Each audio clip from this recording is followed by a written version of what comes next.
Dr. Elizabeth Howe, who was 34, was found stabbed to death in a room at Wentworth Hall on York University campus. Her body was discovered by a porter after she failed to attend a briefing for tutors. A public inquiry begins today into last December's train crash into the Severn Tunnel. More than 150 people were injured in the accident in the 4.5-mile tunnel. It happened while trackside signalling equipment was being repaired. British Rail still hasn't completed its own investigation into the accident. The rower Stephen Redgrave set out a short time ago on his attempt to win a third successive Olympic gold medal. Redgrave is partnered in Barcelona in the qualifying heats of the coxless pairs by Matthew Pinsett. The two oarsmen are the reigning world champions in the event. And that's the news for now. I'll be back in an hour's time. Until then, goodbye.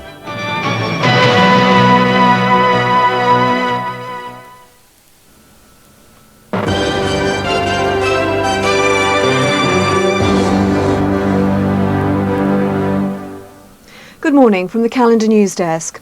Police are still questioning a mature student in York after a lecturer was found stabbed to death at the city's university. The body of Dr. Elizabeth Howe, who was 34, was found at Wentworth College on the York campus. She was killed on Saturday, only hours after arriving at the university to lecture on English literature at the summer school. She lived in Oxford with her husband and two small daughters. Police arrested a man in the early hours of yesterday, and he is helping with inquiries at York Police headquarters.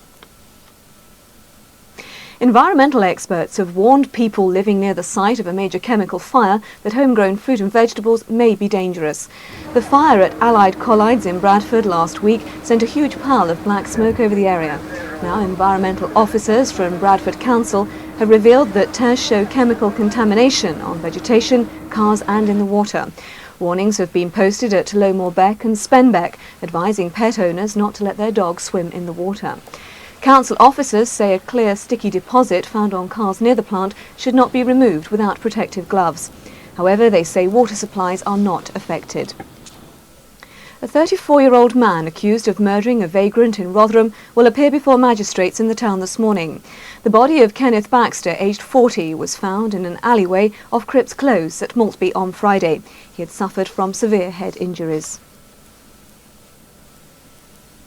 Murder detectives have launched a hunt for two people they believe may hold the key to the murder of a man in Leeds at the weekend. The body of Sean Hanby, aged 28, from Fitzwilliam, was found in a flat at Broadley Avenue, Bramley, on Saturday morning.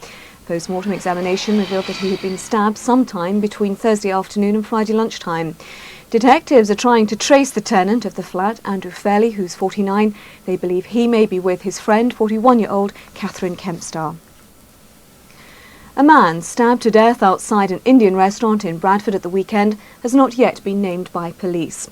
The 22-year-old man was attacked after an argument in the street near the Nawab restaurant in Manor Row at around 2:30 yesterday morning. Trade unions in Sheffield are launching an initiative aimed at ensuring the survival of 4 senior citizens' homes. It follows news that residential homes for the elderly, which were saved from closure after a public outcry earlier this year, face being shut down. This will mean 250 staff being redeployed. Now the authority has announced new plans to close 4 of the homes, so money and resources can be concentrated in other directions. That about wraps up this bulletin. We'll be back at 10 to 12 with a roundup of the morning's headlines. I hope you join me then, but from me, good morning.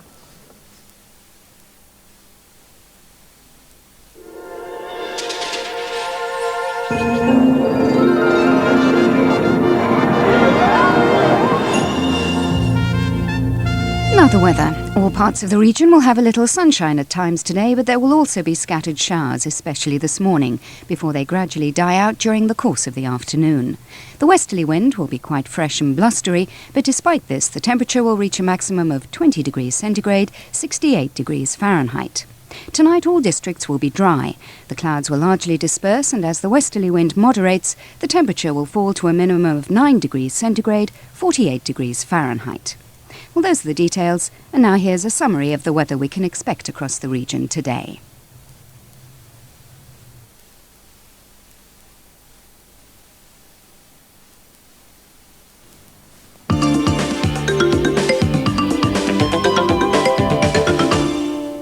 Now, Heidi's looking forward to her visitor from Frankfurt, and Peter's rather jealous, in today's episode of Heidi Comes Home.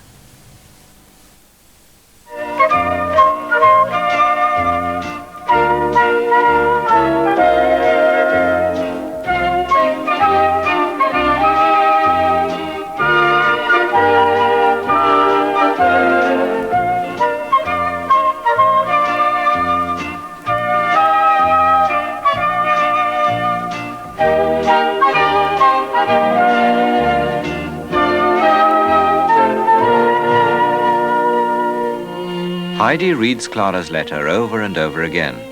She's so pleased to hear that her friend will soon be coming to the Alps. But in Frankfurt, things have changed. Clara's state of health worsens day by day, and the doctor refuses to let her go on such a long journey. However, the doctor tells Clara that he will visit Heidi and her grandfather, and will tell them that Clara will come next spring when she's stronger.